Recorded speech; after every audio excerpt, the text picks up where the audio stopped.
یہ ہمت دیکھ کر مجلس میں بیٹھے لوگ شور مچانے لگے اور کہنے لگے کہ اسے اٹھاؤ، اسے اٹھاؤ، یہ کیا بک رہا ہے؟ مگر نبی کریم صلی اللہ علیہ وسلم نے فرمایا کہ نہیں، اسے بیٹھا رہنے دو اور اسے مجھ سے قریب کرو۔ جب وہ قریب ہو گیا تو نبی صلی اللہ علیہ وسلم نے پوچھا کہ کیا یہ کام تم اپنی ماں کے ساتھ اچھا سمجھتے ہو؟ تو اس نے کہا نہیں، میں آپ پر قربان۔ تو نبی صلی اللہ علیہ وسلم نے فرمایا اسی طرح لوگ بھی اپنی ماں کے ساتھ اسے اچھا نہیں سمجھتے۔ پھر آپ نے پوچھا کہ اگر کوئی تمہاری بیٹی کے ساتھ ایسا کرے تو کیا تمہیں اچھا لگے گا؟ تو اس نے کہا ہرگز نہیں یا رسول اللہ۔ تو آپ نے ارشاد فرمایا اسی طرح لوگ اپنی بیٹی کے ساتھ اسے اچھا نہیں سمجھتے۔ پھر آپ نے اس کی بہن، پھوپھی اور خالہ وغیرہ کا ذکر کر کے اسی طرح سمجھایا تو اس کی سمجھ میں آ گیا اور اس نے عرض کیا یا رسول اللہ میرے لیے دعا فرمائیے۔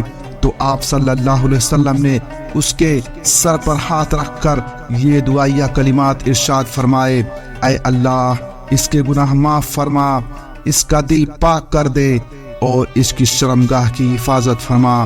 راوی فرماتے ہیں کہ اس کے بعد اس نوجوان کا یہ حال ہو گیا تھا کہ اس کی نگاہ کسی بد عملی کی طرف اٹھتی ہی نہ تھی۔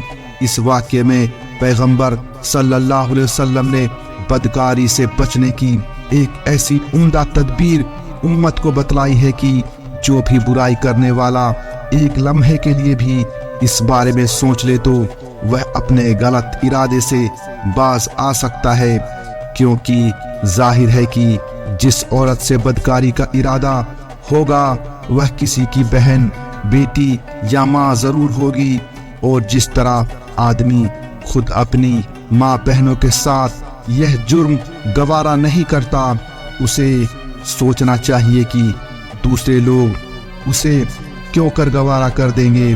بے حیائی، زنا خوری یہ قیامت کے جلدی آنے کی علامت ہے۔ آج جو ہر طرف بے حیائیوں اور ننگے پن کا سیلاب آ رہا ہے اس کے بارے میں جناب رسول اللہ صلی اللہ علیہ وسلم نے پہلے ہی اپنی امت کو آگاہ فرما چکے ہیں تاکہ امت ان برے کام سے بچنے کی فکر کرے۔ نبی صلی اللہ علیہ وسلم نے ارشاد فرمایا قیامت اس وقت تک نہیں آئے گی جب تک کہ لوگ جانوروں کی طرح راستے میں کھلے عام زنا نہ کرنے لگیں گے، اور مرد مرد سے اور عورتیں عورتوں سے اپنی خواہش پوری کرے گی۔ اور ایک دوسرے موقوف روایت کا مضمون ہے قیامت ایسے بدترین لوگوں کے زمانے میں آئے گی جو نہ تو اچھی بات کا حکم کرنے والے ہوں گے اور نہ برائی پر روک ٹوک کرنے والے ہوں گے۔ وہ گدھوں کی طرح کھلے عام زنا کریں گے۔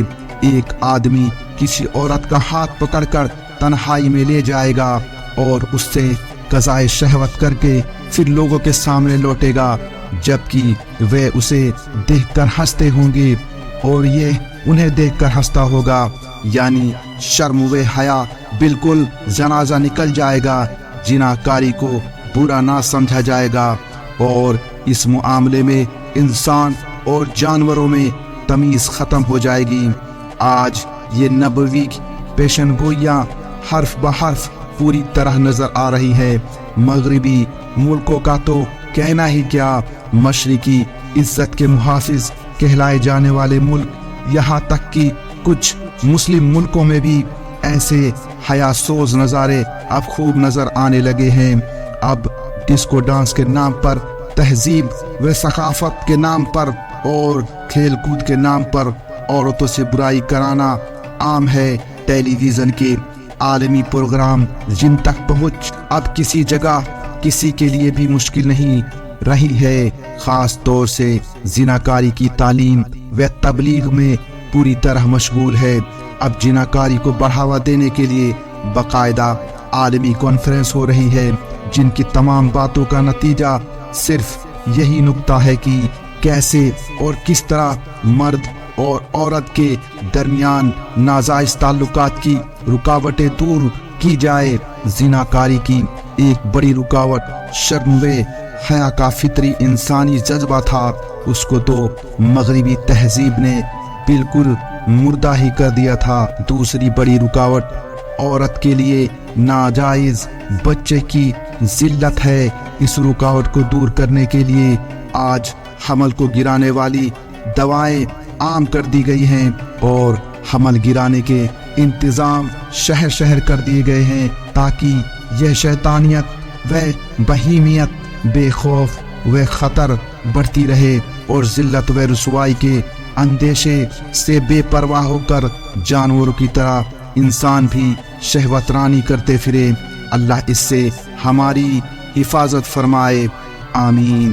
ایسے خطرے اور فتنے کے ماحول میں ہر مسلمان کی یہ ذمہ داری ہے کہ وہ غیروں کی دیکھا دیکھی اپنی انسانیت اور شرم و حیا کو داؤ پر نہ لگائے، بلکہ اس کی بھرپور حفاظت کرے اور گھر کے لوگوں کی حرکت پر پوری نگاہ رکھے اور شیطانیت کے ہتھیار ٹیلی ویژن اور موبائل کے زہریلے جراثیم سے اپنی ایمانی ماحول کو گندا اور ناپاک نہ ہونے دے۔ اس کے بغیر اللہ تعالیٰ سے شرم و حیا کا جذبہ اور تقاضا ہرگز پورا نہیں ہو سکتا۔ اللہ تعالیٰ اپنے فضل و کرم سے ہر مسلمان کو اپنی شرمگاہ کی کامل حفاظت کی توفیق عطا فرمائے، آمین۔ پیارے دوستو، ہم امید کرتے ہیں کہ آپ کو آج کا یہ ویڈیو پسند آیا ہوگا۔ اس ویڈیو کو لائک، شیئر اور ایسی ہی ویڈیوز دیکھنے کے لیے آپ ہمارے چینل کو ضرور سبسکرائب کریں۔ ہم ملتے ہیں آپ کو اگلی ویڈیو میں، تب تک کے لیے السلام علیکم ورحمۃ اللہ وبرکاتہ۔